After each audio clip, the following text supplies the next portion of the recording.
La cathédrale de Cologne est un joyau de l'art gothique. Elle fait partie du patrimoine mondial de l'humanité. Elle a été l'emblème de l'Allemagne, puis celui de l'amitié des peuples. Aujourd'hui, c'est le monument le plus visité outre-Rhin, avec 6 millions de personnes reçues chaque année. Ce bel ouvrage d'architecture défie le temps et la loi de la pesanteur et n'a pas fini de nous éblouir. D'une part, c'est un édifice monumental avec des dimensions prodigieuses. Et d'autre part, il y a la finesse de l'architecture et la richesse de l'ornementation. De nombreuses générations d'artisans ont contribué à élever cette église vers le ciel. On bâtit la cathédrale pour l'œil de Dieu. Les hommes, eux, n'en perçoivent qu'un petit peu. Des gens ont travaillé pour cette cathédrale avant nous, et il y en aura d'autres après nous. Nous ne sommes qu'un petit rouage dans une grande machine.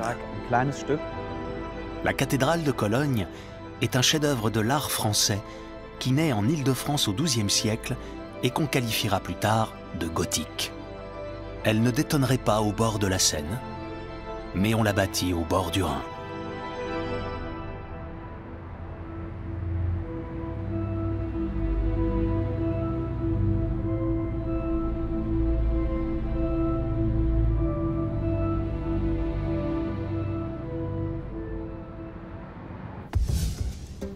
Personne n'avait encore jamais vu l'édifice emblématique de Cologne d'aussi près. On pourrait toucher la flèche.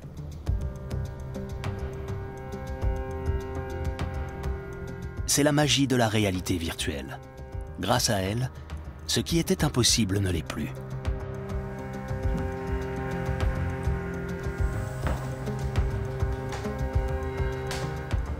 Peter Fussenich est le 19e architecte en chef de la cathédrale.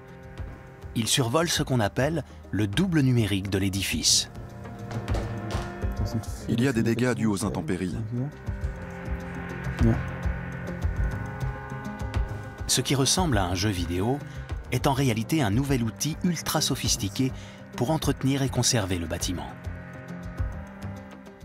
La cathédrale de Cologne a été bâtie pour l'œil de Dieu. C'est ce qu'on dit toujours.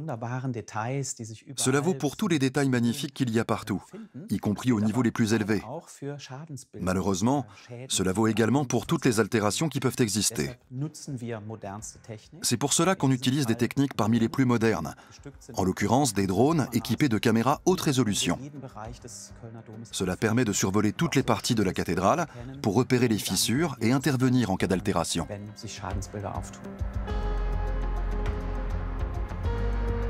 Pour réaliser le double numérique, il faut scanner chaque centimètre carré de l'édifice.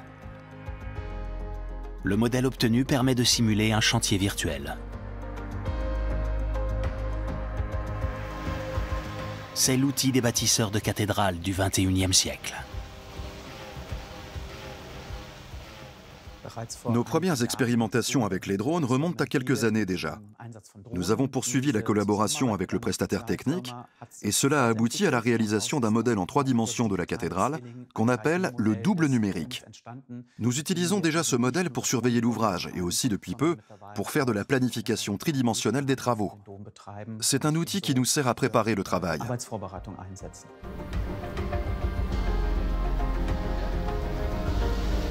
Pour assurer l'avenir, il faut scruter les niveaux élevés, y compris à l'intérieur du bâtiment. La réalisation du double numérique est un chantier de 6 ans, de 2019 à 2025. C'est bien peu de choses, comparé aux 6 siècles que la construction de la cathédrale a nécessité. Pour connaître le passé, il faut plutôt chercher dans le sol. Les fouilles ont commencé au lendemain de la Seconde Guerre mondiale, en même temps que la reconstruction de l'édifice. Elles se sont achevées à la fin du XXe siècle. Aujourd'hui, une archéologue guide les visiteurs sous la cathédrale. Les vestiges les plus anciens qu'on trouve sous la cathédrale datent de l'époque romaine. Ce sont surtout des habitations. On peut dire que sous la cathédrale, on a un quartier résidentiel richement équipé. On a mis au jour un hypocauste, par exemple. C'est un système de chauffage au sol typiquement romain. On a également trouvé de grands murs massifs qui mesurent encore 5 mètres de haut. C'est vraiment spectaculaire. Ça devait être un édifice très imposant. De nos jours, la cathédrale se trouve au centre de la ville. Elle s'élève sur les remparts de l'ancienne cité romaine de Colonia. Au 1er siècle avant notre ère, les Romains établissent sur ces lieux un oppidum et en font la capitale de la nation germanique des Ubiens. Au 1er siècle de notre ère, la ville obtient le statut de colonie romaine et prend le nom de Colonia Claudia Ara Agrippinensium. Puis elle devient capitale d'une province romaine, la Germanie inférieure. L'hôtel païen des Ubiens se trouve en son centre.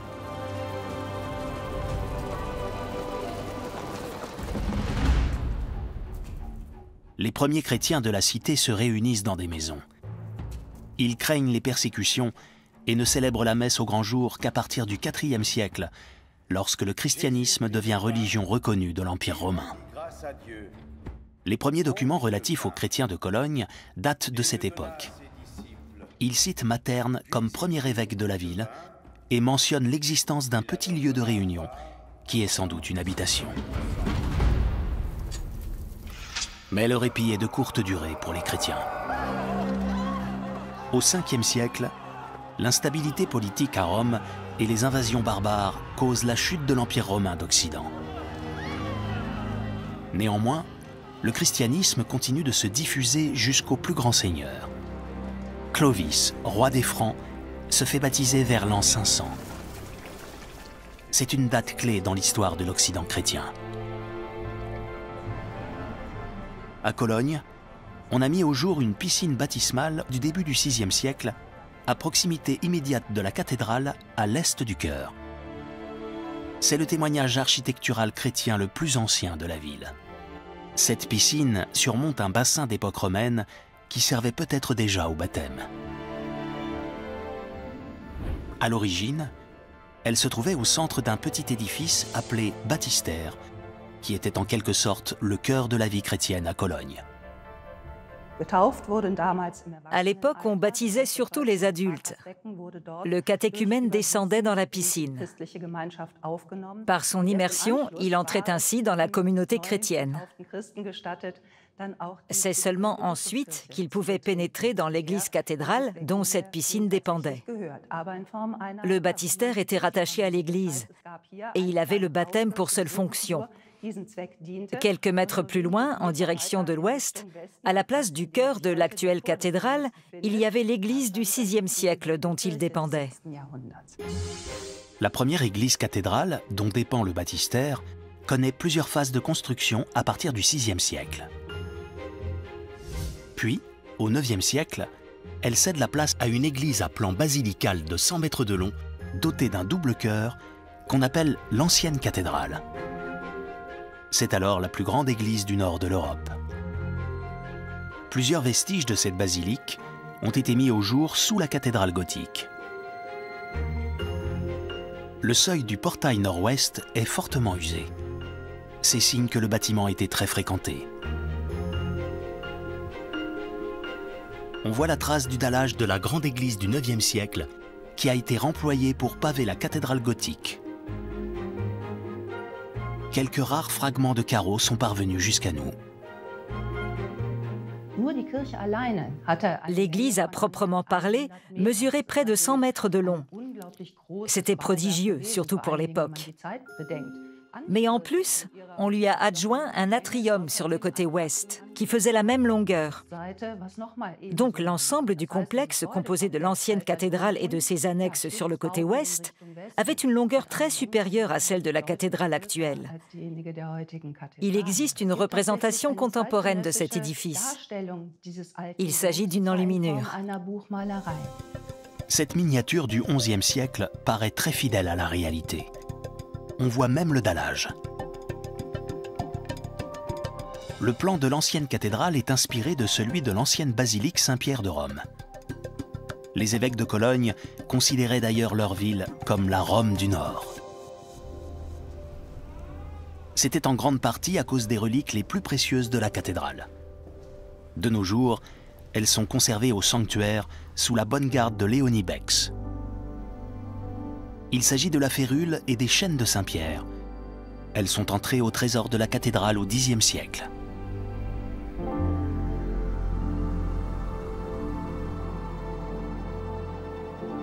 Selon la légende, ce sceptre appartenait à Saint-Pierre et il est capable de faire des miracles. Concrètement, il s'agit d'un sceptre consulaire, comme il y en avait dans l'Antiquité, composé d'un bâton de bois et d'une couronne d'ivoire. Le culte des reliques permettait de faire intercéder auprès de Dieu pour obtenir la vie éternelle au ciel. Et donc, au fil des siècles, on a accumulé les reliques, non seulement dans la cathédrale, mais dans la ville tout entière. Cologne était connue pour en posséder un nombre élevé. On l'appelait la Sainte Cologne. Les reliques attirent des pèlerins de toute l'Europe et contribuent à l'essor de la ville. Le commerce d'objets de culte et de dévotion était très lucratif. Les reliques provenaient le plus souvent des cimetières antiques qu'on trouvait aux portes de la ville. C'était une vraie mine d'or pour les marchands. Au XIIe siècle, on pense retrouver là les ossements de Sainte Ursule et de ses 10 suivantes, qui sont des martyrs en partie légendaires.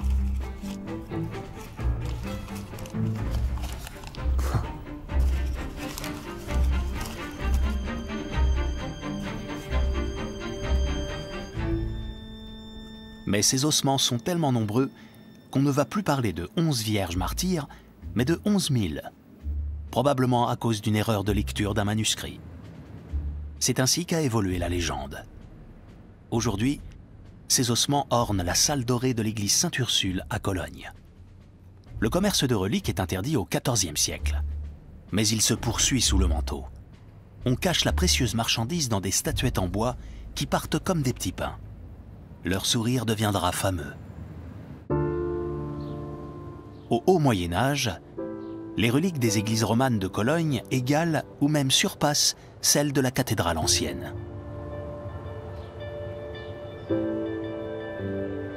Puis, au XIIe siècle, l'archevêque Reinald von Dassel met la main sur un trésor qui éclipse tous les autres.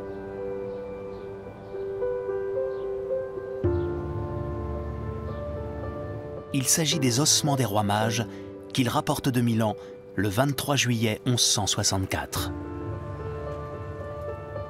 Il fait une entrée triomphale dans la cité rhénane.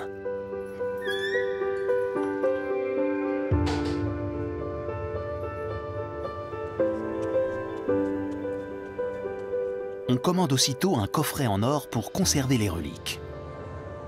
Nicolas de Verdun et son atelier vont consacrer plus de 40 ans à sa fabrication. La châsse des rois mages est un joyau d'orfèvrerie. Ce sera l'un des reliquaires les plus importants du Moyen-Âge.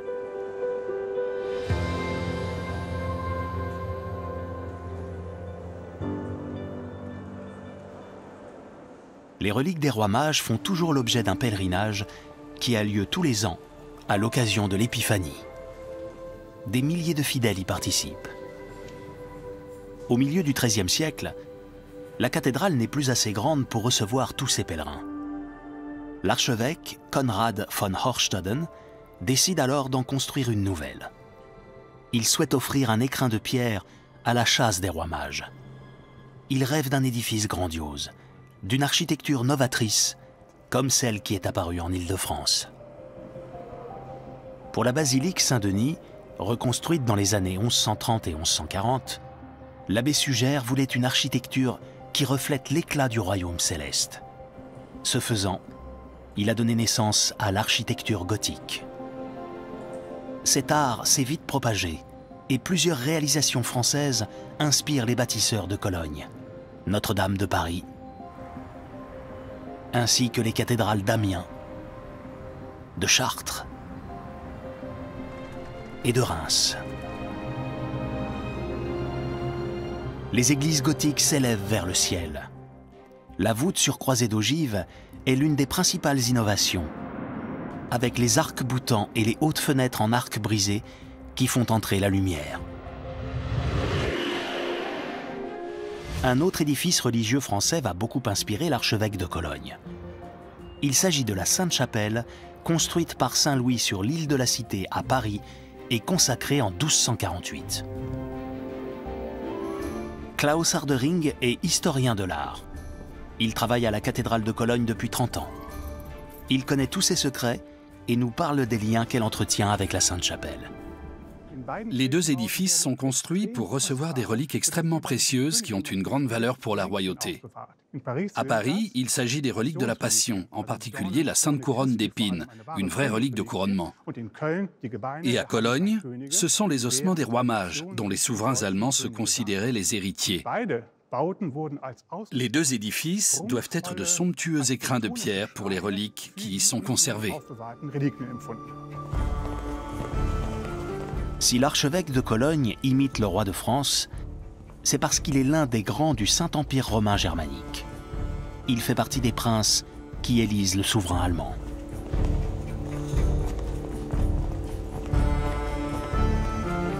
La monarchie allemande n'est pas héréditaire, contrairement à la monarchie française.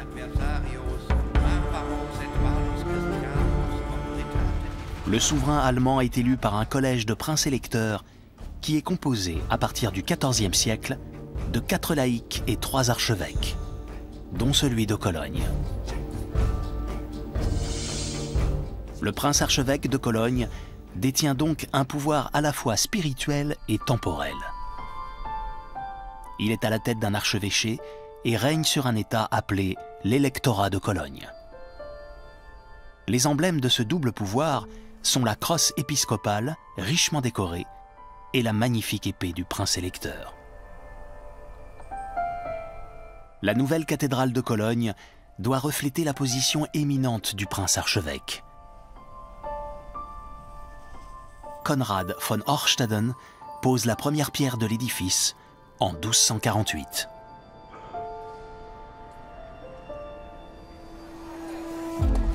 Le chantier est confié à Maître Gerhardt.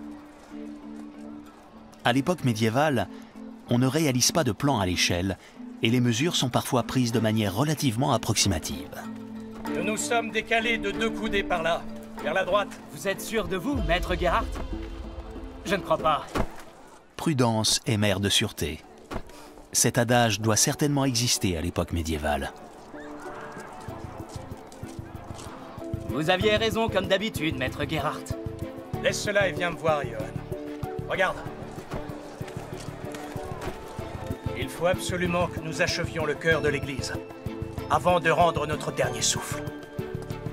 Notre Seigneur le demande. Gerhardt est décrit comme le premier maître d'œuvre de la cathédrale. On sait assez peu de choses sur lui, hormis ce qu'on trouve dans les archives, à savoir qu'il était l'architecte en chef du chantier et qu'il possédait une maison en pierre à Cologne. Cela indique qu'il appartenait à l'élite, puisqu'à l'époque, rares étaient les personnes à pouvoir s'offrir une maison en pierre. Maître Gerhardt connaissait certainement les grandes églises françaises qui ont été bâties à son époque, surtout celle d'Île-de-France, Notre-Dame et la Sainte-Chapelle, mais aussi celle d'Amiens. Il a importé la richesse de forme de l'art gothique et a tenté de la perfectionner ici, à Cologne. Maître Gerhardt conçoit un chœur construit sur des triangles isocèles dont l'angle principal mesure 30 degrés. Ces triangles délimitent 7 chapelles qui rayonnent autour du chœur et s'inscrivent dans un polygone à 12 sommets. Les réalisations françaises de cette époque n'offrent guère une telle perfection géométrique. Le dessin des piliers à colonnettes est d'une régularité exceptionnelle. Toute l'architecture se caractérise par une recherche de perfection formelle. C'est une gageure, surtout quand on sait les moyens et les techniques à la disposition de Maître Gerhardt.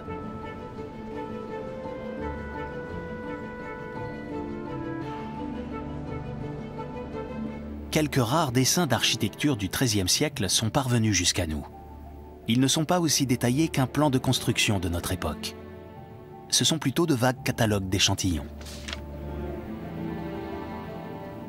Des enluminures nous donnent à voir un chantier de cathédrale. À Guédelon, en Bourgogne, une équipe de passionnés bâtit un château fort avec les moyens et les techniques du Moyen-Âge. Le chantier a commencé en 1997. Tous les corps de métier travaillent sur place, comme ce fut le cas à Cologne. Les forgerons fabriquent les outils et aiguisent les ciseaux émoussés. Les pierres sont extraites de la carrière située au pied du château et taillées sur place. Les maçons utilisent l'archipendule, l'ancêtre du niveau. Les échafaudages s'élèvent au même rythme que les murs. On utilise uniquement la force physique pour actionner les engins les plus évolués du Moyen-Âge.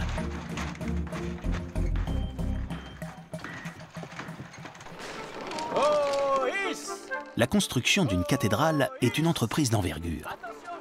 À Cologne, plus de 150 ouvriers et artisans travaillent sous les ordres de maître Gerhardt. Le maître d'œuvre est responsable du chantier. Il doit tout vérifier. Pour cela, il utilise la géométrie et des connaissances empiriques qui défient les calculs des architectes d'aujourd'hui. Il se sert d'outils tels que le fil à plomb, qui permet d'assurer la verticalité des murs. La précision est indispensable. Vous voyez cette pierre là-haut, maître Gerhardt? Je pense qu'elle est vraiment très réussie. C'est parfait.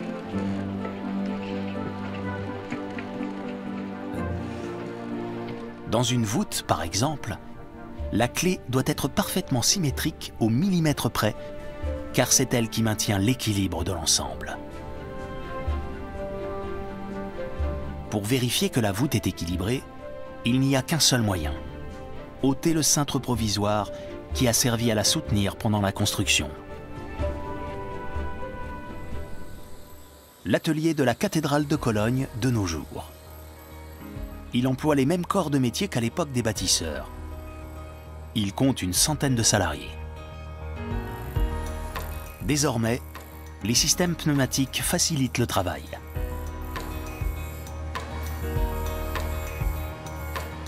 Les scies circulaires également.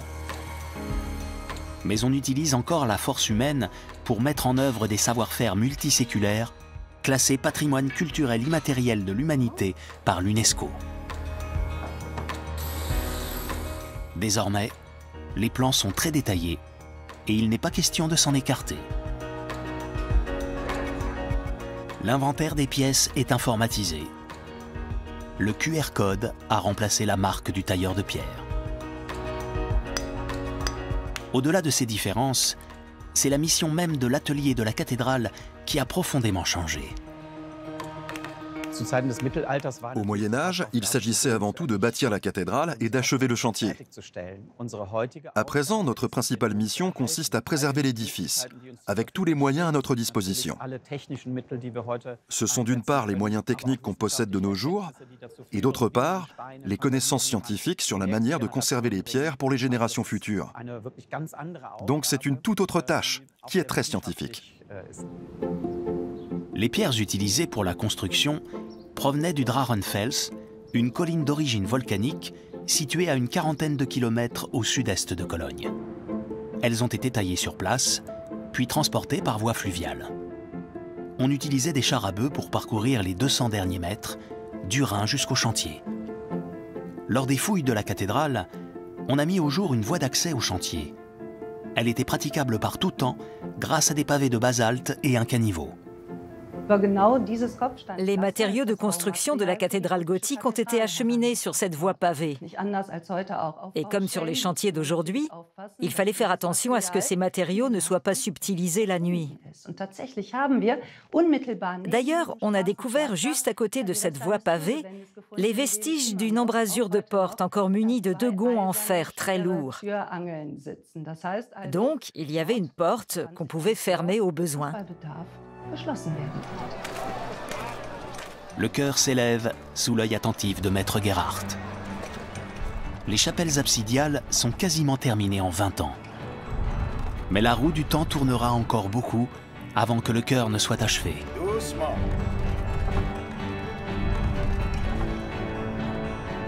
C'est bon. Entre la pose de la première pierre et la consécration de la cathédrale en 1322, il s'écoulera 74 ans. C'est 2 fois l'espérance de vie au Moyen-Âge. La translation des reliques des rois mages a lieu aussitôt. La vision éblouissante du chœur de la cathédrale de Cologne a dû frapper les esprits comme un éclat du ciel. 104 sièges sont disposés de part et d'autre du chœur pour les membres du clergé. Ce sont les plus grandes rangées de stalles d'Allemagne. Les accoudoirs sculptés représentent des scènes profanes étonnantes. On trouve même un couple d'amants. Suivant l'exemple de la Sainte-Chapelle à Paris, 14 statues sont adossées aux piliers du chœur. Elles représentent Jésus, Marie et les 12 apôtres, qu'on appelle les piliers de l'Église. Elles guident le regard des fidèles en direction du ciel. Grâce aux grandes baies vitrées, la lumière divine pénètre largement dans l'édifice pour éclairer les fidèles. Les bourgeois de Cologne financent des vitraux aux armoiries de la ville, ornés des couronnes des rois mages. C'est la première représentation de ces armoiries qu'on connaisse. Cologne est alors en plein essor. Le pèlerinage des rois mages n'y est pas étranger. Les marchands profitent du rayonnement de l'église gothique pour augmenter leurs prix. Cologne jouit d'un privilège appelé le droit d'étape, qui oblige les commerçants qui la traversent à y faire halte, à décharger leurs marchandises et à la proposer à la vente. Grâce à cela, le marché se développe considérablement et la population s'accroît. Dès 1180, Cologne est la plus grande ville allemande avec 40 000 habitants. Un siècle plus tard, ces bourgeois se liguent contre l'archevêque pour l'empêcher de renforcer ses pouvoirs. Une bataille décisive a lieu à Worringen en 1288. L'archevêque combat durant 6 longues heures, puis finit par se rendre. Après cette défaite, son emprise sur la ville ne cessera de se réduire.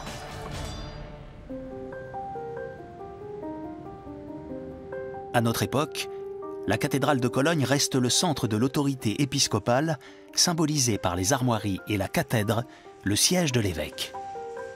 Mais ce dernier n'est pas le maître des lieux. Contrairement à ce que beaucoup pensent, l'église n'appartient pas à l'archevêché ni à l'archevêque. Elle est la propriété d'une personne morale de droit public, en l'occurrence d'une collectivité appelée la Haute Église cathédrale de Cologne, et représentée par le chapitre métropolitain, le chapitre de la cathédrale, qui prend toutes les décisions la concernant. On pourrait dire que la cathédrale est son propre maître. Maître Gerhardt ne vivra pas assez longtemps pour voir la lutte de pouvoir entre l'archevêque et les bourgeois de Cologne.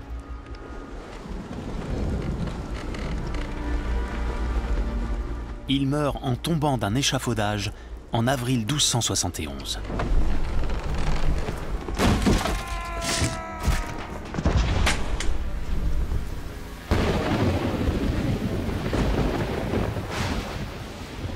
Le ciel n'est pas toujours clément avec les bâtisseurs de cathédrales, ni avec leur ouvrage.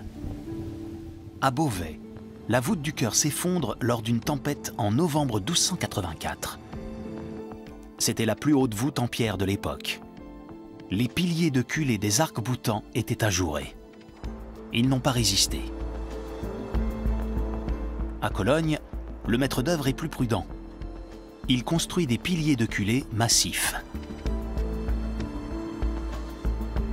Les arcs-boutants et les culées soutiennent les murs qui reçoivent la poussée exercée par la voûte ainsi que la pression du vent. Le chef-d'œuvre gothique de Rhénanie résiste parfaitement aux tempêtes.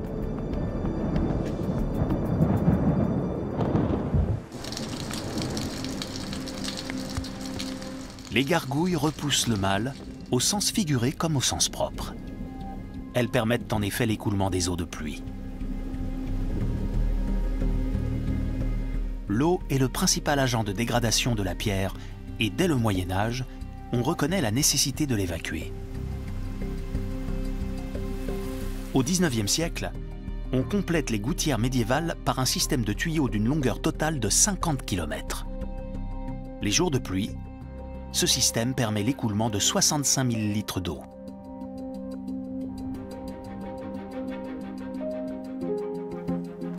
Malgré cela, l'édifice demande une surveillance et un entretien constants. Le double numérique permet à l'architecte et son équipe d'identifier les parties à réparer et de planifier les travaux à plus ou moins longue échéance. La cathédrale est un éternel chantier. Ni nous, ni les enfants qui viennent de naître ne verront jamais la cathédrale de Cologne sans échafaudage. Elle nécessite un entretien constant, à des endroits très variés. C'est une construction qui date de plusieurs siècles. Et l'atelier de la cathédrale la scrute en permanence. Nous avons un programme de réparation qui va d'ores et déjà jusqu'en 2070. À Cologne, on dit que le jour où la cathédrale sera terminée, ce sera la fin du monde. Alors on fait tout notre possible pour éviter cela. Plus de 50 types de pierres ont été utilisés pour bâtir l'édifice. Parmi elles, on trouve des roches volcaniques, comme le trachyte et le basalte, mais aussi du grès et du calcaire, qui sont plus fragiles. Partout, l'érosion est à l'œuvre. On répare ou on restaure autant que faire se peut. Mais souvent, la seule solution consiste à fabriquer une réplique. La cathédrale de Cologne se transforme peu à peu en copie d'elle-même, avec des matériaux dont la provenance est de plus en plus variée. Les carrières dont on a extrait les pierres du XIXe siècle n'existent plus. C'est pareil pour les pierres du Drachenfels. On les remplace par du calcaire français ou par des pierres qui proviennent de République tchèque ou de Montemerlo près de Padoue, dans le nord de l'Italie. La cathédrale est devenue très internationale. Les nouvelles pièces font ressortir la croûte noire qui recouvre l'ouvrage. Comparé aux églises françaises qu'on nettoie à grands frais, l'édifice emblématique de Cologne paraît fort sale. Mais il n'est pas question de le décaper.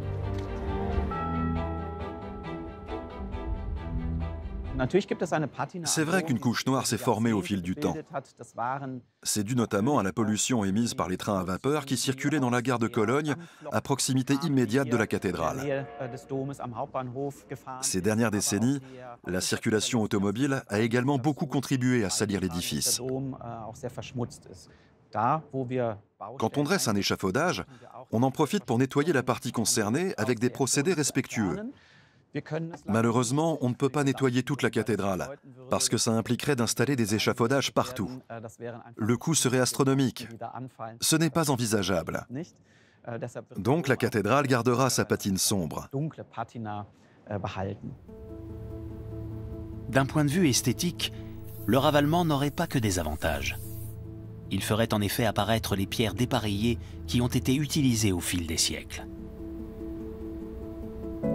La crasse a l'avantage d'être de couleur uniforme. À certains endroits, c'est d'ailleurs moins de la saleté qu'une couverture végétale. C'est très à la mode actuellement.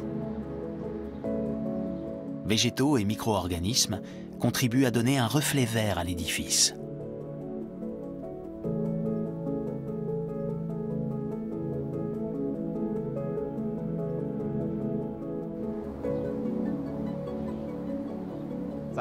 Depuis quelques années, la qualité de l'air est nettement meilleure à Cologne, en particulier aux abords de la cathédrale. De ce fait, la végétation prolifère.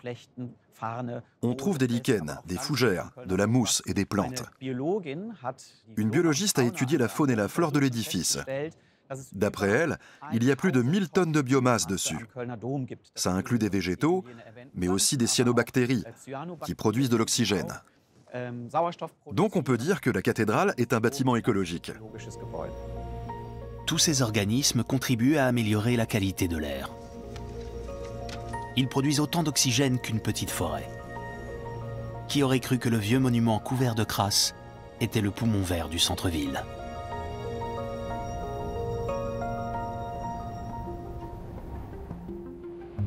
L'église gothique abrite aussi de nombreux animaux. Lors des chaudes nuits d'été, on peut observer un spectacle étonnant autour des deux tours. L'éclairage du monument attire des milliers d'insectes qui font le régal des mouettes rieuses.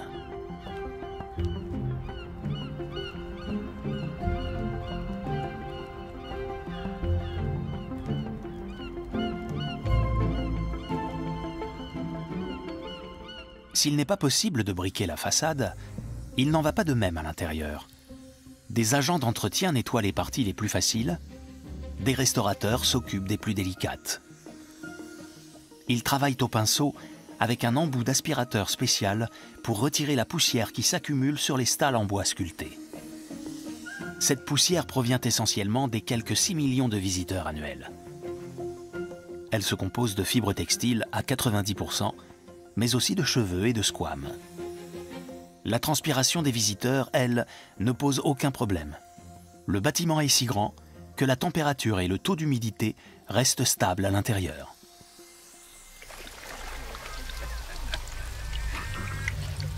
À l'époque médiévale, l'hygiène n'est pas la même et les maladies prolifèrent dans toute l'Europe. Une épidémie de peste véhiculée par les rats se déclenche au XIVe siècle. La peste noire tue au moins un quart de la population de Cologne.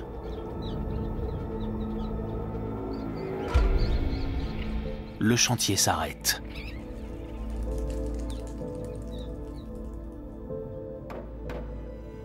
La plupart des églises gothiques françaises possèdent 3 nefs, même si elles sont bâties sur des plans différents. On va en construire 5 à Cologne. C'est un défi architectural, notamment pour la partie haute de l'édifice et les 2 tours. On cherche un modèle pour la façade.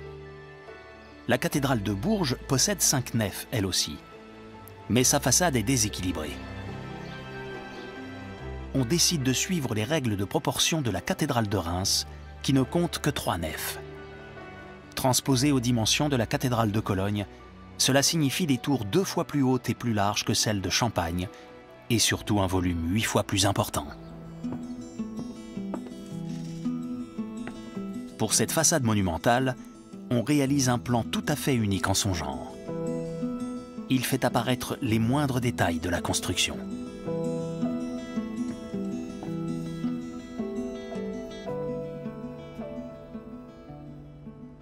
Ce qu'on appelle le schéma F fait plus de 4 mètres de haut sur 1,60 m au point le plus large.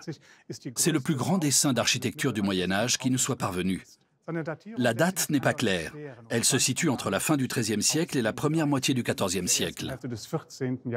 Ce plan sort de l'ordinaire à bien des égards. En général, au Moyen-Âge, on réalise des plans de certains détails ou seulement d'une partie de la construction. Mais ici, on représente toute une façade, du soubassement jusqu'au sommet des tours, avec un souci du détail étonnant. On dessine le moindre élément, que ce soit un remplage, une galerie, un appui de fenêtre, une console ou un baldaquin. Tout est très minutieux. La qualité du dessin est exceptionnelle, tout comme l'est celle du parchemin sur lequel il est exécuté. En général, au Moyen-Âge, on ne trouve ce degré de qualité que dans les manuscrits. Cela signifie que ce plan n'était certainement pas utilisé sur le chantier, ni même dans l'atelier de la cathédrale. Il devait plutôt servir à présenter ce projet de construction extraordinaire qu'était la cathédrale de Cologne aux maîtres d'ouvrage et aux éventuels donateurs et mécènes. On n'a encore jamais construit de façade gothique de cette dimension. Les fondations sont aussi monumentales que les tours. Elles s'enfoncent à 17 mètres sous terre. Récemment, on les a percées pour ouvrir un nouvel accès aux visiteurs. On a utilisé une carotteuse à diamant pour progresser, millimètre par millimètre, dans 500 tonnes de matière. Basalte, tuf volcanique et mortier à la chaux. Les matériaux de construction du Moyen-Âge n'ont rien à envier au béton en termes de dureté. Il a fallu 9 mois de travaux pour percer le tunnel. Les bâtisseurs de cathédrales ne connaissent pas les calculs statiques. Ils cherchent à équilibrer les forces et les poids. On estime que les fondations pèsent autant que la construction elle-même, soit environ 150 000 tonnes. Les matériaux durs choisis pour les fondations contribuent à consolider l'édifice.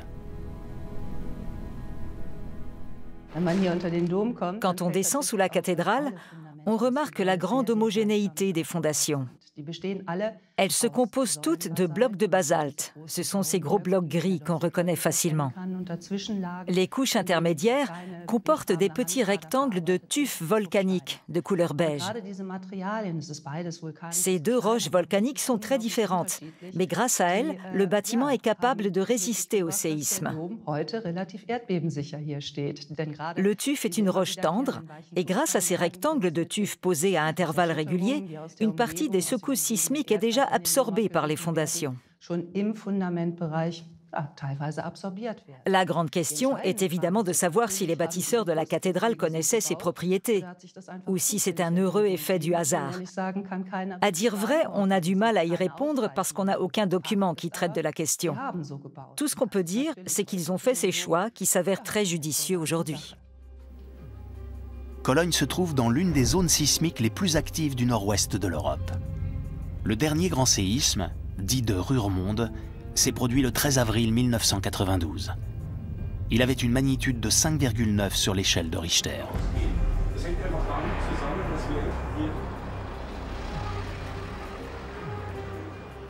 D'innombrables bâtiments ont été endommagés, y compris la cathédrale de Cologne. Un fleuron de pierre mesurant 1,50 m et pesant 400 kg est tombé du sommet de l'édifice et a transpercé le toit d'une nef.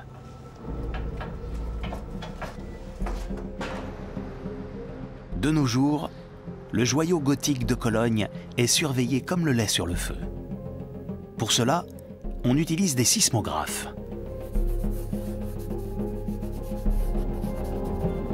Les deux tours peuvent supporter des oscillations de 10 cm d'amplitude.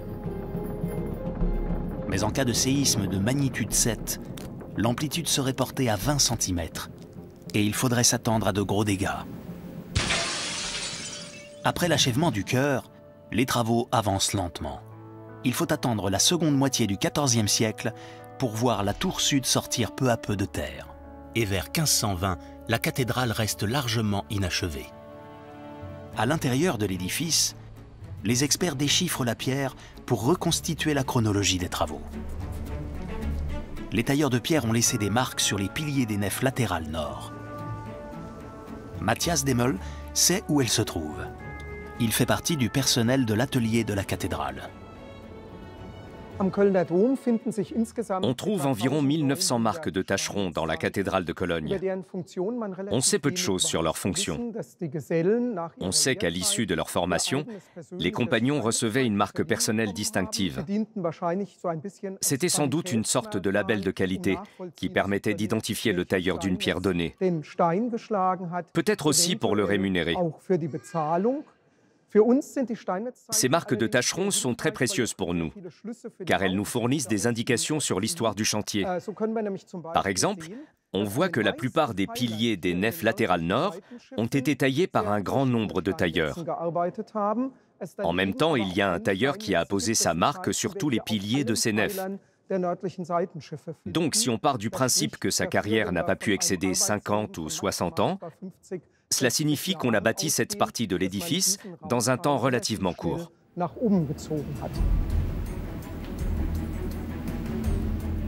Le développement de la taille en série accélère les travaux dans les nefs latérales nord. On utilise également un engin de levage très sophistiqué, sans doute à partir du XIVe siècle. Il est équipé d'une cage à écureuil qui démultiplie la force physique. Cette invention est ancienne. La nouveauté, c'est que cette grue peut pivoter et permet de monter les pierres plus haut par palier.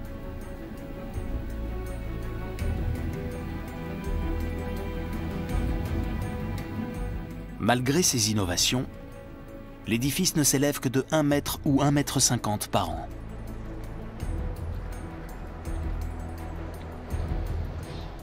Au Moyen Âge, la façade de Cologne dépasse déjà celle d'autres cathédrales en termes de superficie, alors même qu'elle est inachevée. Elle mesure 4700 m².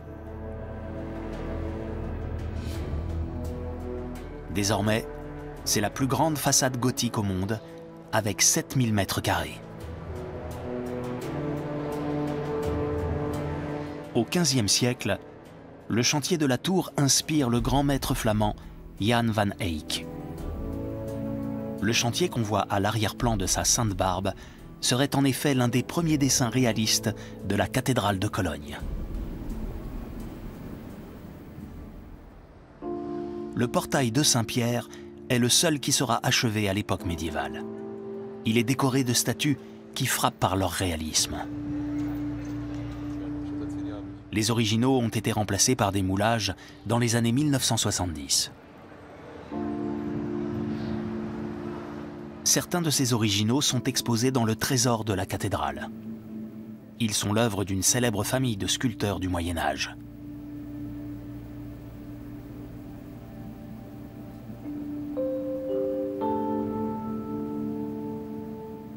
On attribue ces œuvres aux sculpteurs de la famille Parleur, qui travaillaient sur la cathédrale. Le nom de Parleur dérive de l'allemand polir, parlier en vieux français, soit chef de chantier. C'est une appellation qui remplace leur nom véritable qu'on ignore. Le premier est Heinrich Parleur. Il est tailleur de pierre sur le chantier de la cathédrale de Cologne et architecte à Gmünd. L'un de ses fils est maître d'œuvre de la cathédrale de Prague. Parmi la deuxième génération, Heinrich Parleur le Jeune et Michel de Savoie travaillent sur la cathédrale de Cologne et créent cette magnifique collection de personnages. Ce qui caractérise ces statues, c'est la représentation très naturaliste des anges et des prophètes.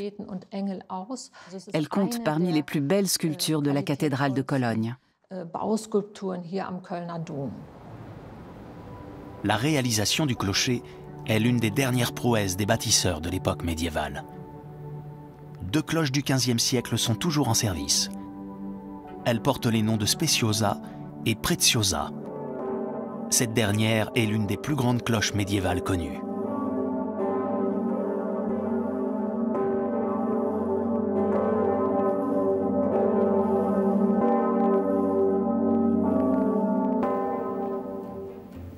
On a coulé ces cloches sur place pour éviter d'avoir à les transporter sur une longue distance. On peut encore voir le noyau maçonné à même le sol. La fosse qui a servi à la fabrication a été mise au jour lors des fouilles menées sous la cathédrale. La technique de fabrication des cloches n'a quasiment pas changé depuis le Moyen Âge. On construit d'abord une maçonnerie pour former le noyau de la cloche. Puis on fabrique une fausse cloche en terre, entourée d'une couche de cire, et on la recouvre d'une chape. On fait ensuite fondre la cire pour soulever la chape et casser la fausse cloche. On repose la chape sur le noyau et on verse du métal en fusion dans le vide entre les deux. Pour cela, le bronze est chauffé à plus de 1000 degrés. Quand on songe que rien que pour la Preziosa, c'est environ 12 tonnes de métal en fusion qu'il a fallu obtenir et déverser dans le moule en argile, on peut se représenter la dangerosité de l'opération. D'ailleurs, on sait que la fonte de la Preziosa n'a pas fonctionné du premier coup. Il y a eu plusieurs tentatives, dont 2 qui se sont soldées par une explosion. Les fondeurs s'y reprennent à 4 fois pour couler la Preziosa. Un siècle plus tard, la cathédrale de Cologne n'est toujours pas terminée. Le chantier finit par s'interrompre. Si l'édifice n'est toujours pas terminé au XVIe siècle, c'est en partie à cause de l'énorme volume des 2 tours.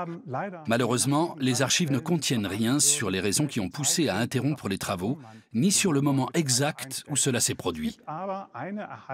On possède cependant des comptes annuels de l'atelier qui révèlent que l'activité battait encore son plein sur le chantier au début du XVIe siècle. Pour financer la construction, on organisait des tournées avec les reliques de la cathédrale, afin de recueillir des dons.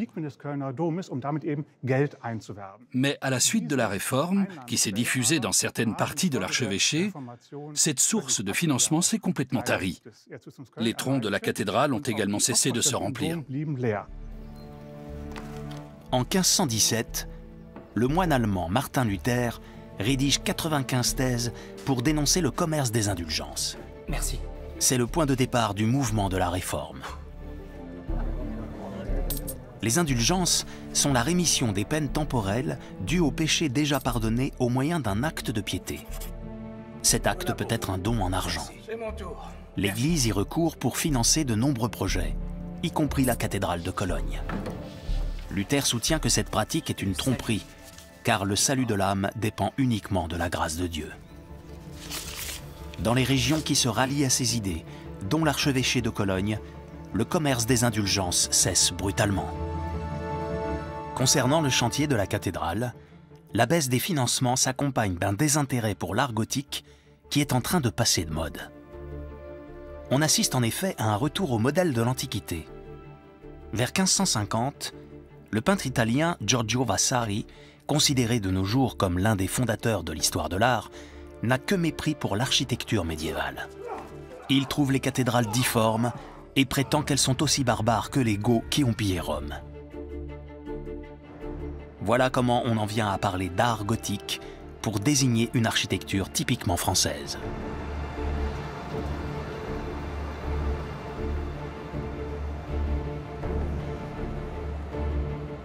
C'est l'époque de la Renaissance. On se détourne des œuvres du Moyen-Âge pour renouveler les arts, y compris l'architecture religieuse. On reconstruit la basilique Saint-Pierre à Rome. Un grand nombre d'artistes y créent des chefs-d'œuvre de style Renaissance, puis baroque.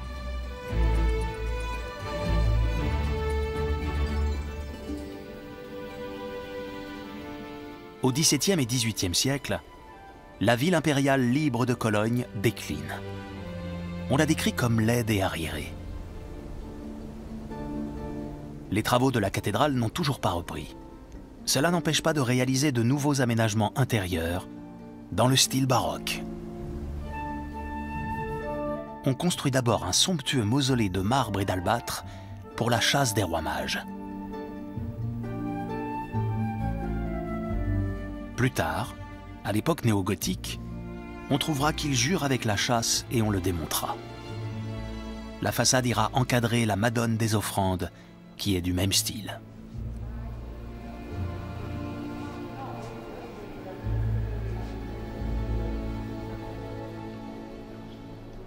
D'autres chefs-d'œuvre baroques ne sont exposés qu'à l'occasion de certaines fêtes. C'est le cas des tapisseries, dessinées par Rubens, qu'on déploie à la Pentecôte. À l'origine, elles étaient fixées sur le jubé qui séparait le chœur de la nef. Elles illustrent le triomphe de l'Église catholique sur ses ennemis, dont Luther, le réformateur.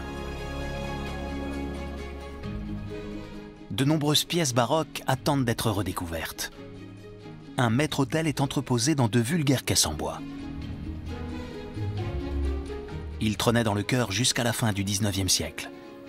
Il était surmonté d'un reliquaire qui rivalisait avec la chasse des rois mages. Ce superbe coffret renfermait les ossements d'Engelbert, un archevêque du Moyen-Âge vénéré comme saint protecteur de Cologne depuis le XVIIe siècle à la suite des guerres de religion. Ce reliquaire est un chef-d'œuvre d'orfèvrerie baroque.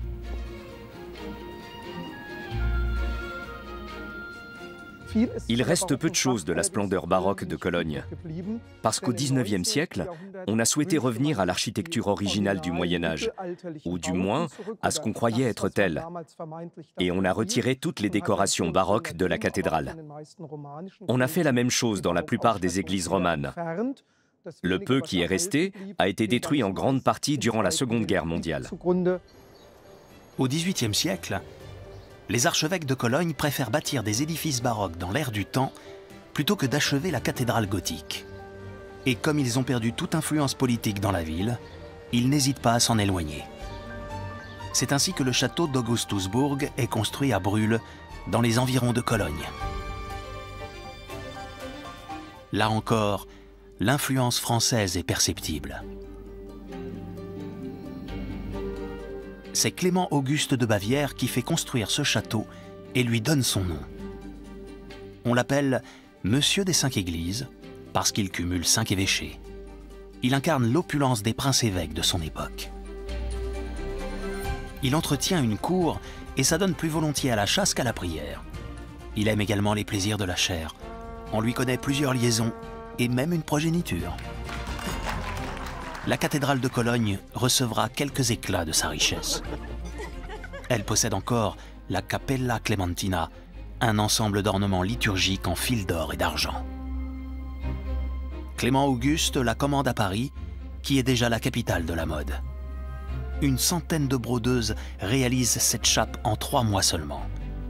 Le prince-évêque la veut pour briller de 1000 feux lors du couronnement de son frère, appelé à devenir l'empereur Charles VII en 1742. Pour la messe du couronnement, il fait faire un ornement épiscopal à Paris. Cet ornement, appelé la Cappella Clementina, se compose de 44 pièces qu'on possède encore, dont 9 chapes, 12 dalmatiques, des vêtements de diacre, et 2 chasubles avec de nombreux accessoires. Ce sont des vêtements précieux, avec des broderies d'or sur une soie entrelacée de fils d'argent. C'est vraiment un ouvrage exceptionnel, d'autant qu'il ne reste aucun ornement liturgique avec une broderie d'or si précieuse en France. Ils ont tous été fondus lors de la Révolution française.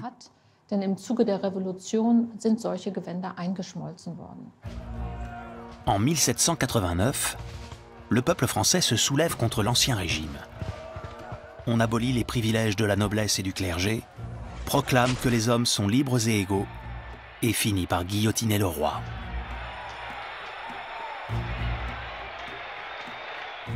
Cinq ans plus tard, la Révolution arrive à Cologne. Les troupes françaises y entrent le 6 octobre 1794.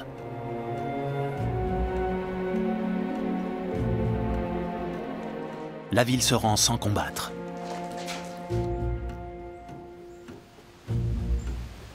Regardez, quelle tristesse. Elle restera occupée 20 ans, jusqu'en 1814.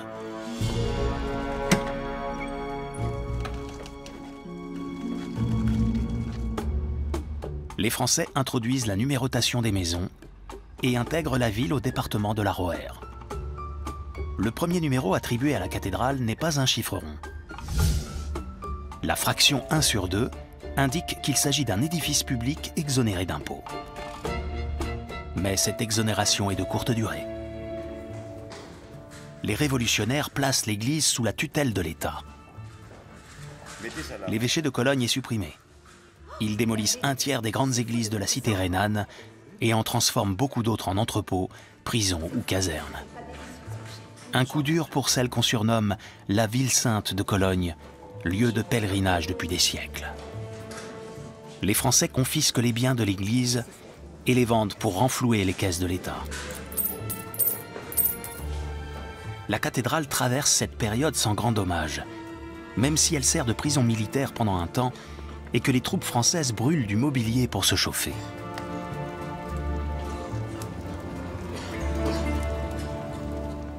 Napoléon est sacré empereur en décembre 1804. Juste avant, en septembre, il visite Cologne en compagnie de Joséphine. Plus tard, l'impératrice fera un don qui permettra d'effectuer des restaurations dans la cathédrale. Le concordat signé en 1801 entre Napoléon et le Vatican a sans doute préservé l'édifice religieux du pire. La châsse des rois mages avait été mise en sûreté hors de la ville avant l'arrivée des troupes révolutionnaires. Elle fait son retour dans la cathédrale le 6 janvier 1804. Des messes sont célébrées en l'honneur du couple impérial français. Heureux du bon accueil que lui a fait Cologne, Napoléon lui décerne le titre de bonne ville de l'Empire français.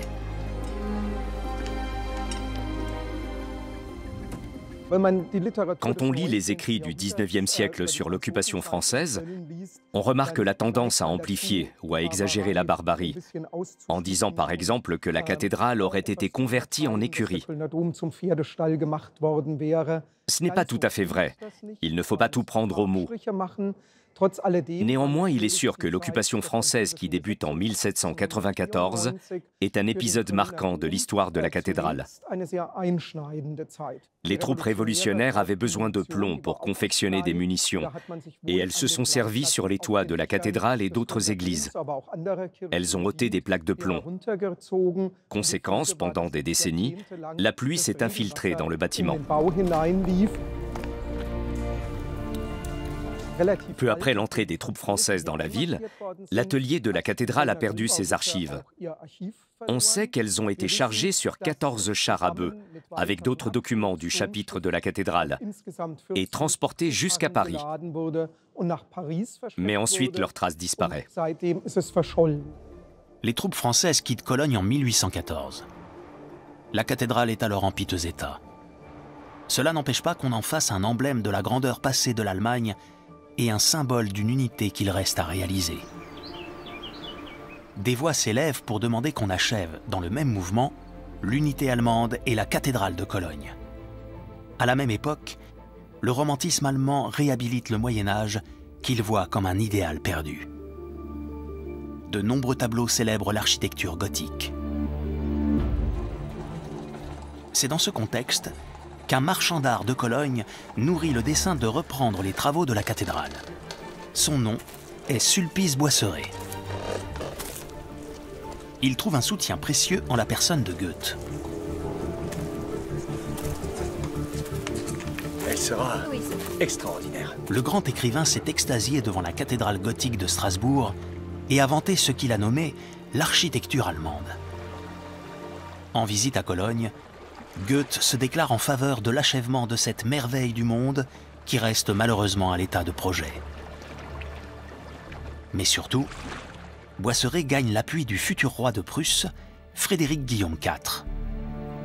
Ce dernier dira qu'il a attrapé la maladie de la cathédrale, ce dont témoignent les quelques 500 dessins qu'il réalise de l'édifice.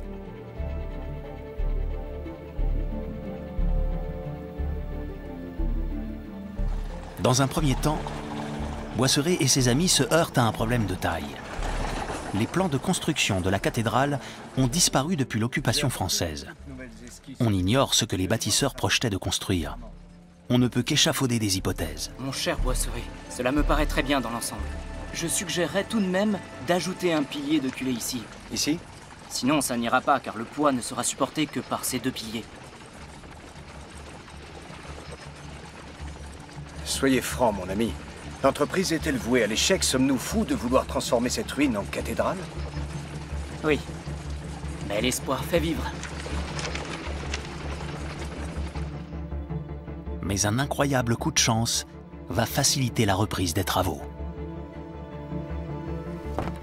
Boisseret et ses amis réussissent à mettre la main sur le plan original de la façade. C'est là, en dessous. Regardez. Ils en retrouvent une moitié dans un grenier de Darmstadt où un aubergiste fait sécher ses légumineuses dessus.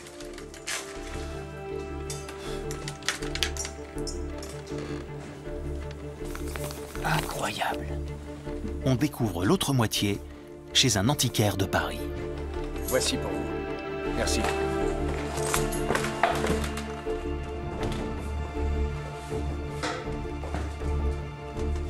Grâce à cette découverte inespérée, le projet d'achèvement de la cathédrale prend forme.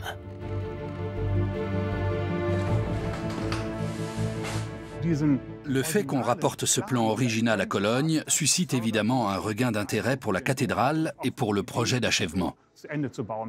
C'est un peu cela qui va déclencher la suite.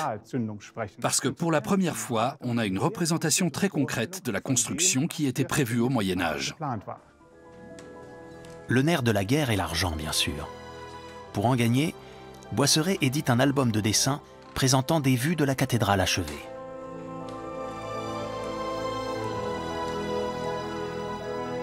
Le 4 septembre 1842, l'évêque de Cologne pose la première pierre du chantier. Celui-ci est placé sous le patronage de Frédéric Guillaume IV. Le roi de Prusse, qui règne alors sur Cologne, déclare que la cathédrale est le symbole d'une Allemagne unie, capable d'obtenir la paix dans le monde, sans effusion de sang. L'achèvement de la cathédrale coûtera plus de 6,5 millions de thalers, l'équivalent d'1 milliard d'euros aujourd'hui. La Prusse donnera un tiers de la somme, et le reste sera apporté par le Dombauverein, l'association pour la construction de la cathédrale, fondée en 1842. Après quelques réticences, cette association décide d'organiser une loterie pour recueillir des fonds. Les vieilles roues de loterie ne servent plus depuis longtemps. Mais la cathédrale reste dépendante du Dombauverein et d'une loterie pour son entretien. Actuellement, le budget de l'atelier de la cathédrale s'élève à 8 millions d'euros par an. Une grosse partie de cette somme part dans les salaires. Le Dombauverein règle 60% de nos dépenses. Sans elle, la cathédrale n'aurait jamais été achevée. Et nous ne pourrions pas l'entretenir pour la postérité. À la fin du XIXe siècle, sur ordre du roi de Prusse, on construit une nouvelle gare juste à côté de l'église gothique. C'est une cathédrale d'un nouveau genre, symbole de la modernité et de la révolution industrielle. Le chantier de la cathédrale va bon train. Sur le plan stylistique, les nouveaux éléments respectent l'architecture médiévale. Mais les bâtisseurs du XIXe siècle utilisent les matériaux et les techniques à leur disposition. Ils réalisent une charpente en acier 25 ans avant la construction de la Tour Eiffel. L'acier présente plusieurs avantages. Il est léger, peu onéreux et résiste au feu. Cette charpente n'a pas changé depuis le XIXe siècle, mis à part la peinture. Elle pèse 180 tonnes. Au XIXe siècle, on s'est enthousiasmé pour les innovations techniques. En hauteur sur le chantier, on a fait circuler d'immenses chariots sur rails qui pouvaient atteindre 15 mètres de long. Sur ces grands chariots, on faisait circuler des treuils plus petits. Grâce à ce réseau, on pouvait atteindre n'importe quel point du chantier et hisser ou déplacer les pièces avec beaucoup de précision.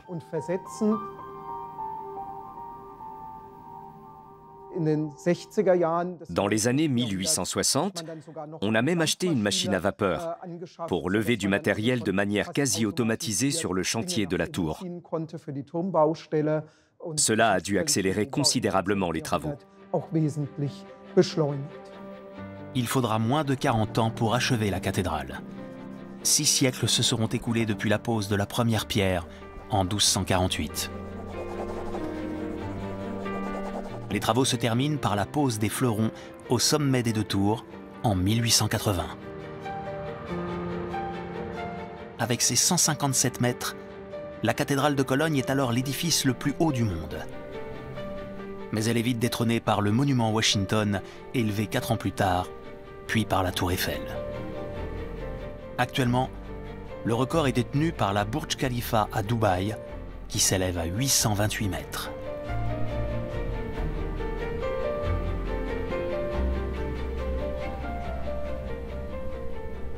Peu avant l'achèvement de la cathédrale, l'Allemagne réalise enfin son rêve d'unité. Mais cela ne s'est pas fait sans effusion de sang. C'est à Versailles, dans la Galerie des Glaces, que l'Empire allemand est proclamé en 1871, à l'issue de la guerre franco-prussienne. Le roi de Prusse, Guillaume Ier, est couronné empereur. L'unité allemande porte la marque du fer et du sang. Bismarck en a été l'un des architectes. Mais la fraternité allemande ne va guère durer.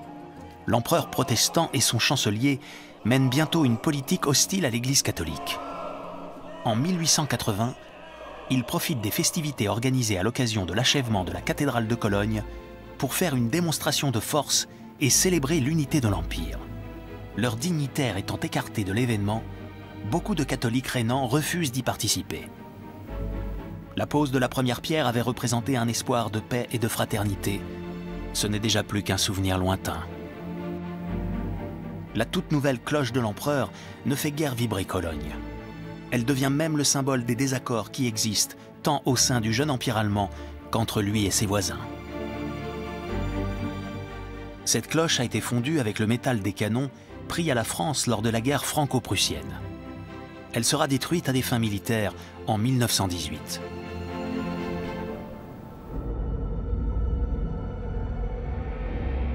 Mais cela n'empêchera pas la défaite allemande. Après 4 années de guerre de tranchées et des millions de victimes, les armes se testent enfin.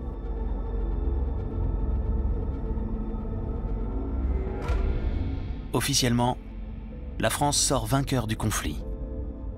Mais la Grande Guerre a causé des ravages. Amiens, Reims et tant d'autres villes réputées pour leur architecture millénaire sont en ruine. Par comparaison, Cologne et le reste de l'Allemagne semblent préservés. Mais la Rhénanie est démilitarisée et les Anglais occupent Cologne sous la supervision de leur ministre de la guerre, Winston Churchill. Après-guerre, une œuvre d'art contemporaine trouve pour la première fois place dans la cathédrale. Il s'agit d'un monument aux morts de la Première Guerre mondiale, représentant l'archange Saint-Michel terrassant Satan. La sonnerie de la cathédrale est remise en fonction en 1924. À cette occasion, une nouvelle cloche est baptisée en hommage à Saint-Pierre. Elle doit sonner l'heure de la paix. Aujourd'hui encore, son do profond résonne dans toute la ville.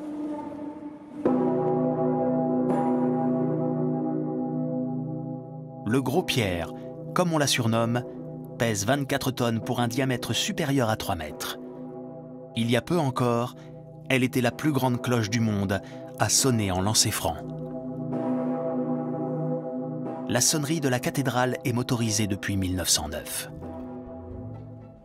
Ses tout premiers moteurs ont été mis au rebut il y a longtemps déjà. Mais on peut encore les admirer dans une exposition consacrée aux arts et techniques dans la tour sud de la cathédrale. Avant l'électrification, les sonneurs accomplissaient un travail très physique.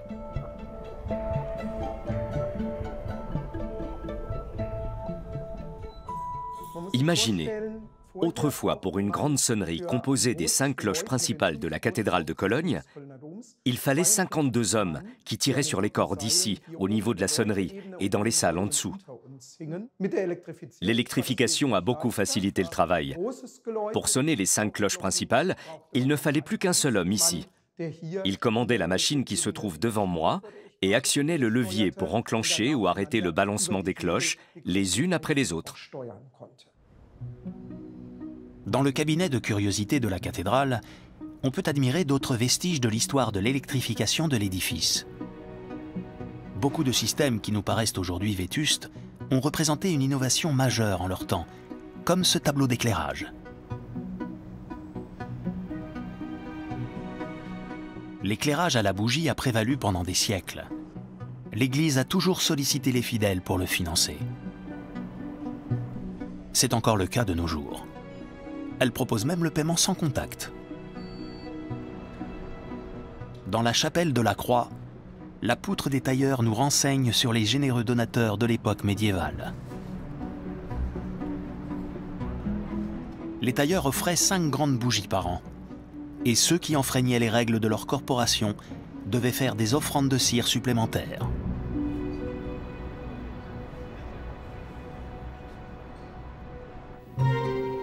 À la fin du XIXe siècle, la cathédrale est équipée de lampes à gaz.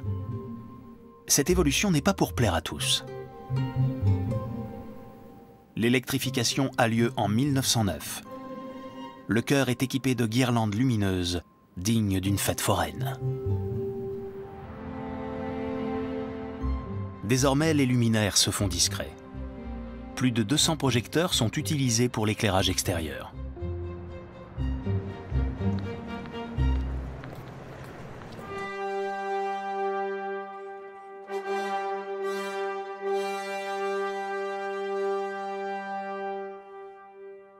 Un siècle après la fin de la Première Guerre mondiale, une installation lumineuse transforme la cathédrale en monument pour la paix.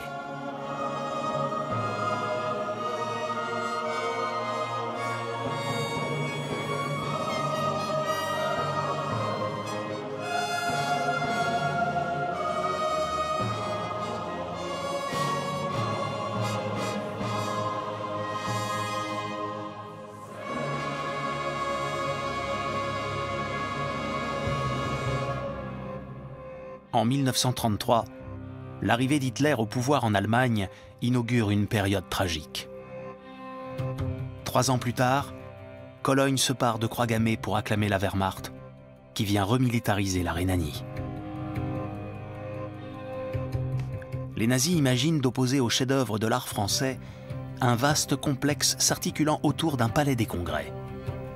Ce projet monumental, né de leur folie des grandeurs, doit transformer radicalement Cologne et reléguer la cathédrale et la vieille ville dans l'ombre. La Seconde Guerre mondiale sonne un réveil douloureux pour Cologne. À partir de 1941, elle devient une cible importante des bombardements alliés. Elle subira au total 262 attaques aériennes.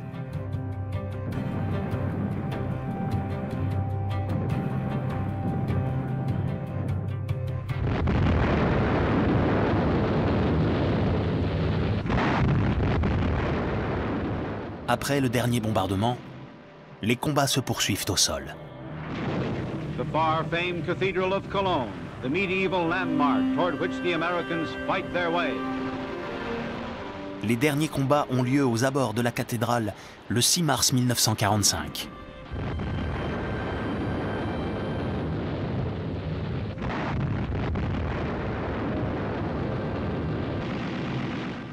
American gunfire hits a German tank which flames, and you see its crew pile out and scurry. Dans le centre de Cologne, les soldats allemands finissent par se rendre. Mais les combats ne sont pas terminés. Les Américains défendent l'accès au quartier de la cathédrale et ne font pas grand cas de l'édifice. Heureusement, un aumônier intervient. Il s'agit d'un prêtre catholique du nom de Philippe Hannan. Il a visité Cologne et sa cathédrale avant-guerre. Il écrit à l'archevêque pour lui proposer d'organiser des rondes afin d'éviter les pillages.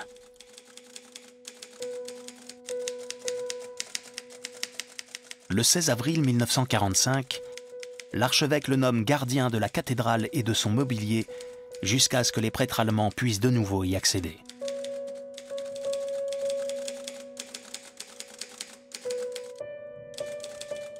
En 1985, devenu lui-même archevêque en Amérique, Philippe Hannan sera nommé chanoine honoraire de la cathédrale de Cologne.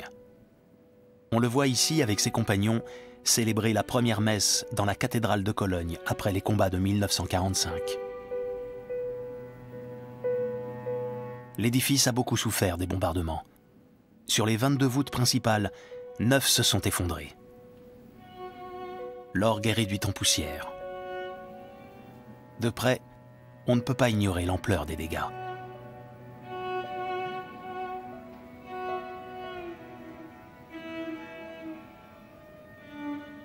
Mais de loin, la cathédrale semble intacte. C'est un symbole d'espoir pour les habitants qui ont fui les combats et qui rentrent dans une ville rasée à 90%. La cathédrale surplombe un champ de ruines.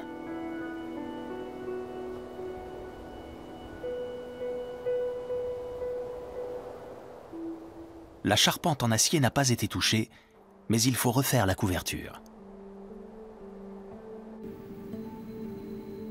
Les dégâts les plus importants sont réparés à la va-vite pendant la guerre et dissimulés par la suite. Les travaux de restauration du flanc nord ne sont toujours pas terminés. Des salves de tir avaient endommagé les statues du portail Saint-Michel. Certaines n'avaient plus de tête.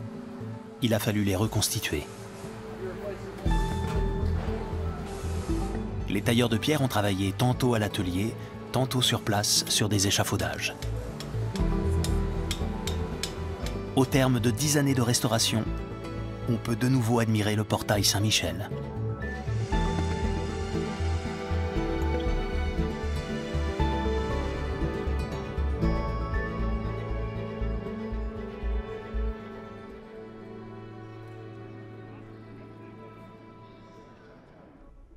La cathédrale conserve une collection de moulages en plâtre dans la tour nord.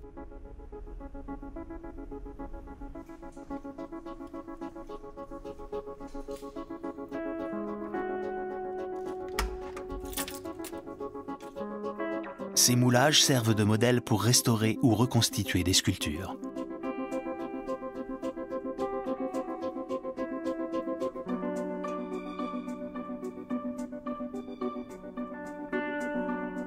Cette vaste collection renferme de nombreux chefs-d'œuvre du Moyen-Âge.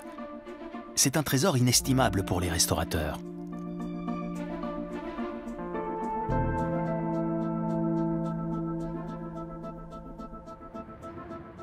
Mais avant de procéder à des restaurations, il faut déjà faire l'inventaire des dommages. Avec des drones. La guerre a causé des dégâts importants, en particulier sur le flanc nord, du côté de la gare. Bien souvent, ces dégâts ne peuvent être vus que du ciel. La cathédrale de Cologne a subi de gros dégâts pendant la Seconde Guerre mondiale. Elle a reçu au moins 14 bombes aériennes et plus de 50 bombes incendiaires qui ont provoqué des dommages à différents endroits. Il s'agissait de dommages indirects causés par la proximité avec la gare de Cologne, qui était une cible stratégique. Grâce au double numérique, les dégâts sont plus faciles à détecter. Ça doit dater de la Seconde Guerre mondiale. Je ne comprends pas d'où ça vient. Ça doit venir des détonations sur le pont. Aujourd'hui, on utilise des drones pour détecter des dommages de guerre dans des endroits où on ne peut pas les voir à l'œil nu depuis le sol. En 1948, on nettoie la cathédrale de fond en comble et on restaure le chœur pour fêter le 700e anniversaire de la pose de la première pierre. La chasse des rois mages fait son grand retour à Cologne. La vie reprend ses droits et l'Allemagne renoue le dialogue avec le reste du monde. À Cologne, en 1962, Charles de Gaulle et Konrad Adenauer mettent en scène la réconciliation franco-allemande. La cathédrale retrouve sa splendeur passée et l'ancien emblème de l'unité allemande devient un symbole du rapprochement entre les peuples.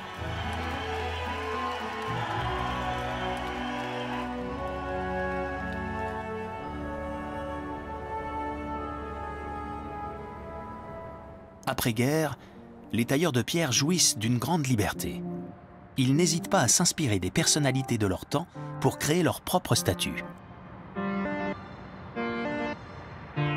Sur le portail des rois mages, une reine de Saba évoque une vedette de cinéma des années 1950.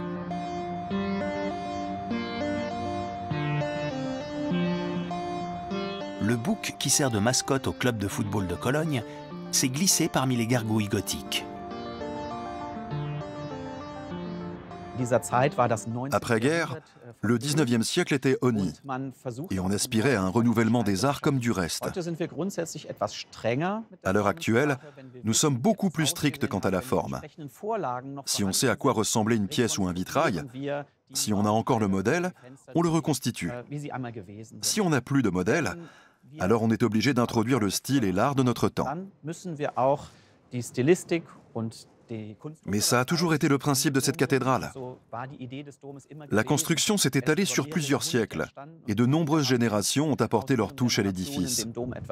Donc l'art contemporain s'y est très bien à la cathédrale. Les avis sont très partagés quant à l'approche dite créative des travaux de restauration d'après-guerre. Tout le monde n'apprécie pas le mariage du gothique et de l'art moderne. Un spécialiste français a dit de la tour de la croisée du transept, refaite dans les années 1970, qu'elle était une verrue sur un monument historique. Aujourd'hui, la question se pose avec acuité pour Notre-Dame de Paris.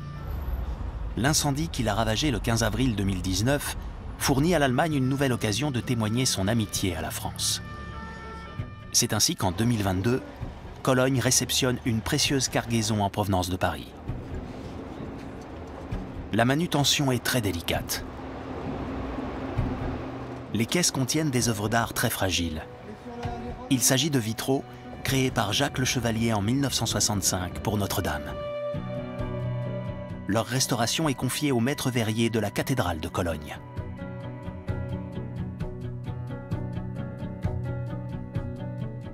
Une poussière de plomb très toxique obscurcit le verre. Il faut le décontaminer avant de détacher et de nettoyer chaque pièce. 1 an de travaux est nécessaire pour redonner son éclat à un vitrail. Ces opérations doivent être répétées pour plusieurs verrières. Un bel exemple de coopération franco-allemande.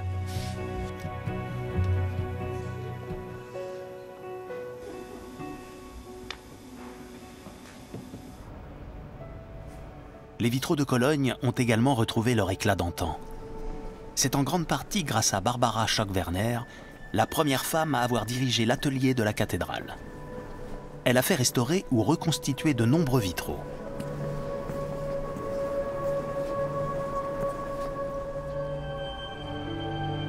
Mais pour la grande baie du transept sud, elle a dû innover.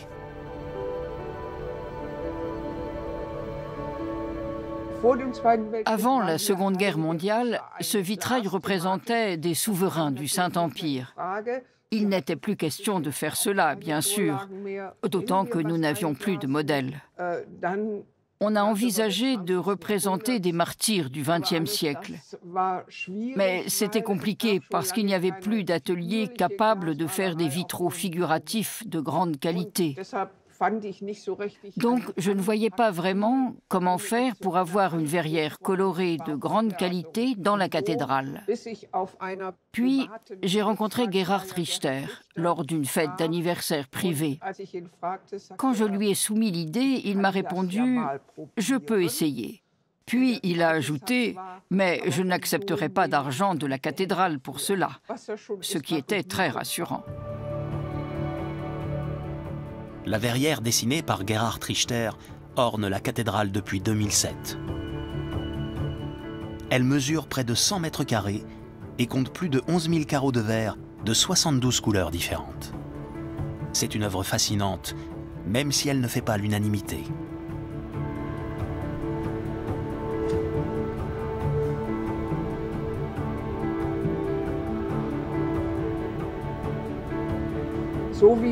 C'est comme quand on ajoute des éléments dans un nouvel espace. Il faut que les éléments contemporains qu'on ajoute dans cet espace ancien se fondent avec le reste. Ils ne doivent pas perturber l'espace. Le mieux pour cette verrière, c'est qu'on ne la remarque pas. Sa présence est souvent évidente maintenant, et c'est très bien comme ça. Du Moyen-Âge au XXIe siècle, la cathédrale de Cologne n'a jamais cessé de fasciner. C'est un joyau de l'art français au bord du Rhin. Une architecture gothique d'une grande perfection, mais aussi un éternel chantier. Chaque génération y a mis un peu d'elle, tout en respectant autant que possible ce qu'ont bâti les précédentes.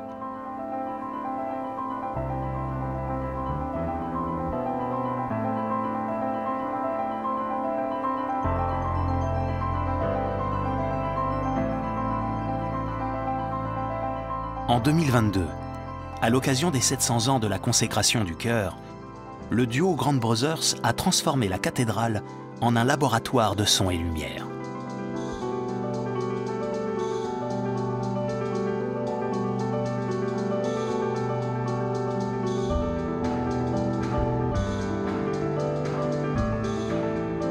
Un spectacle ultramoderne dans une architecture d'exception.